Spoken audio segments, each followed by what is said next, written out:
Yeah, we dramatically have adjusted downward our forecast for 2009. We expect now a simultaneous recession in all the high-income countries, so Europe, Japan and the United States.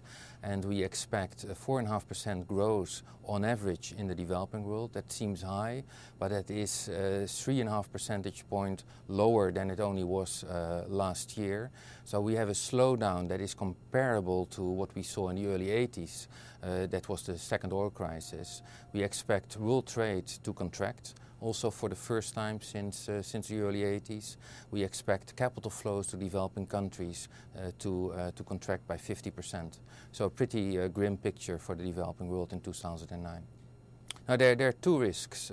One is that the downturn is even more severe than we are describing now in our forecast. And the second one is that the rebound that we now expect to come in 2010, and we give a couple of arguments that could drive the rebound, will actually be later, so that we have a much longer slowdown than we have ever seen since the Second World War. But it is really a problem of the banks and the financial institutions in the rich countries. So once that problem is resolved, then relatively quickly funds can flow again to the developing world. But first that problem has to be solved. The food and energy prices in the international markets have already come down significantly.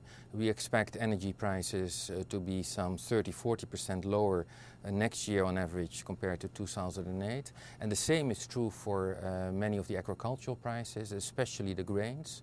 And what is relatively new in the last couple of years, that there is a very strong correlation between wheat prices, in general grain prices, and the oil prices. And that's because agricultural products can be used for biofuels now. So that's a relatively new phenomenon. As a result of that, the food prices had skyrocketed over the last couple of years, and they're coming down now also. They're both still significantly above the levels of 10 years ago.